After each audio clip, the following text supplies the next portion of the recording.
for it, right? Just by itself. Just common sense does not have capacity for this. Common sense literally sends you in the direction of panic and assumptions because you already know common sense. So you should have common sense. It's pride. Usually, that's common sense is usually pride driven. Okay, so from grounding, where do we go? We're able to go in the direction of, guess what? We can go towards purpose. I'm going to explain purpose. Purpose is key. Purpose is impossible. It's mostly impossible without pain. I'm going to explain that.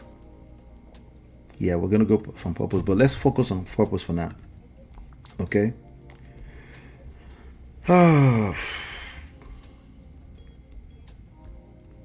Do you remember sign number 2, right? Which is if they're okay, you're okay. Their state determines your emotional temperature. Grounding will help you get rid of that too. Okay, just so you know.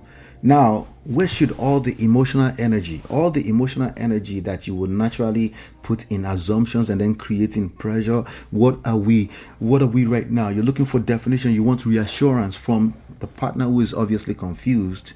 You're looking for reassurance from them. How sustainable is that? That's not sustainable, right? Oh, but I need to hold them accountable. That's not sustainable. You're just going to hurt yourself. Grounding, right?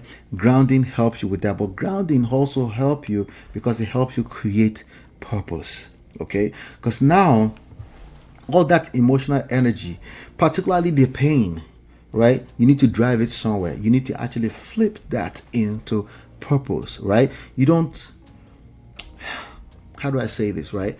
You need to flip that into purpose. Okay, because if you don't, because energy is neither created nor destroyed, right? So if you don't take control of it from a place of purpose, what happens is that the natural easy path will happen, right?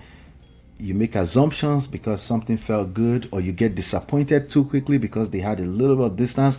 Their behavior is controlling your emotional temperature. As opposed to that, we need to go in the direction of purpose, which means your life gets bigger again.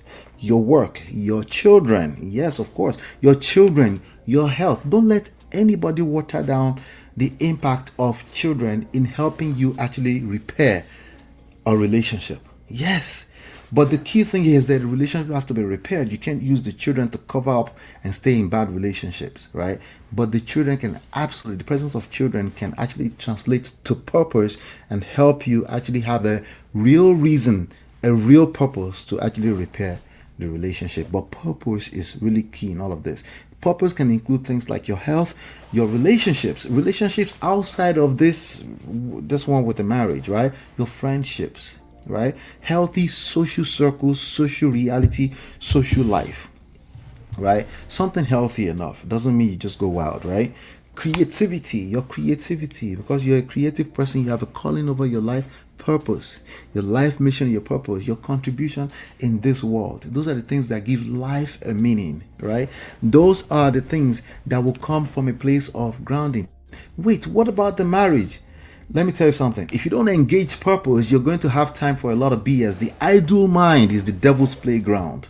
What about your interest? What about going to the next level? What about doubling your salary? What about joining that society, that association where you actually get to meet and hang out with other stakeholders that will help improve your life, improve your relationship, improve the experiences? What about those things that you've been missing out on because your life has been shrinking around, your identity has just been the marriage? It's no wonder that the marriage suffered.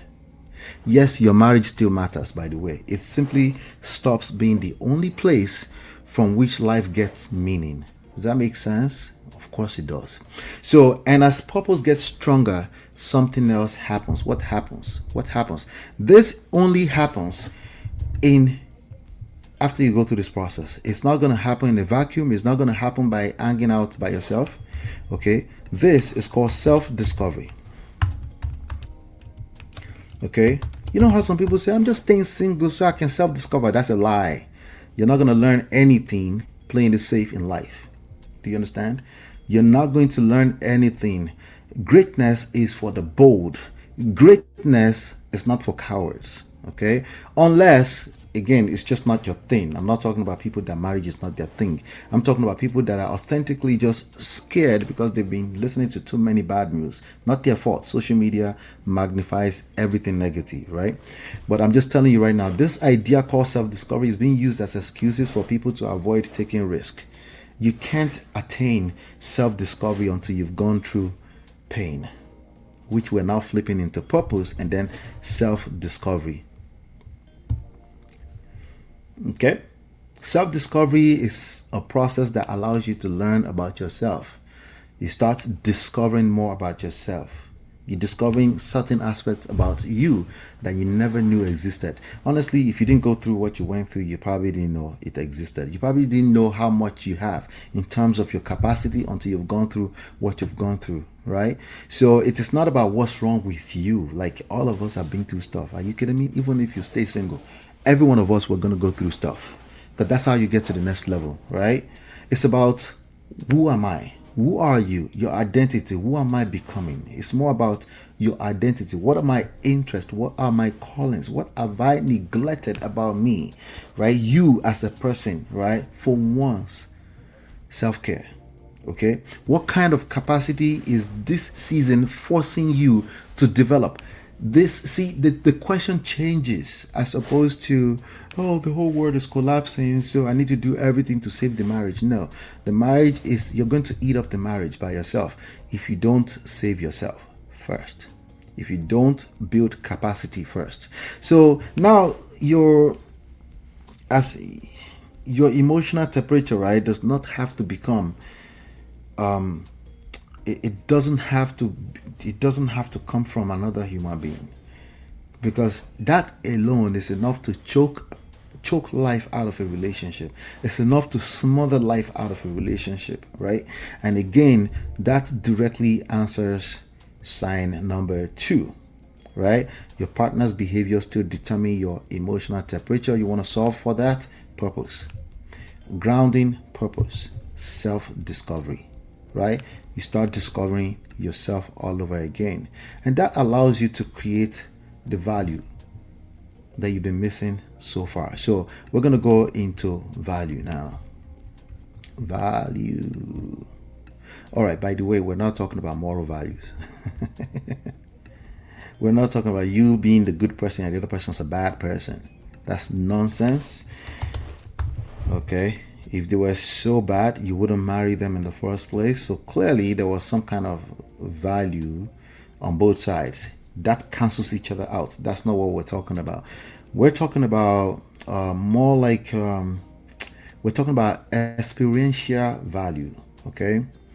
It's not about you're a good person, therefore your husband should just want you. That's entitlement. Okay, yeah, I came from a good home, so anybody will be happy to have me. You're just entitled. Okay, you're probably deceiving yourself. You're delusional, and that's clearly not what's happening. So we're not talking about moral values or how you were raised. Okay, instead, you become more interesting.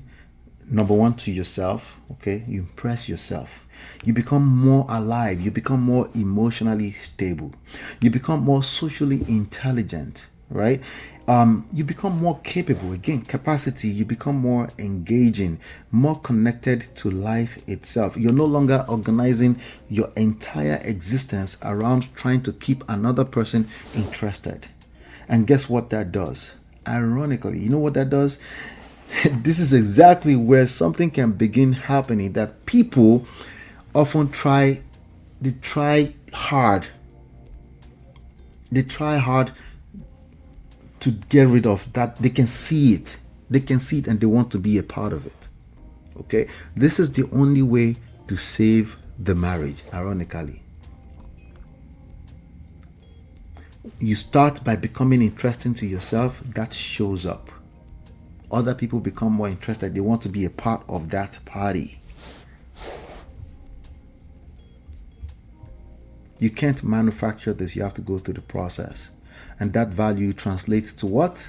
Like I was just saying, they want to be a part of that party. It translates to curiosity and attraction. Curiosity and attraction. So, uncertainty, where?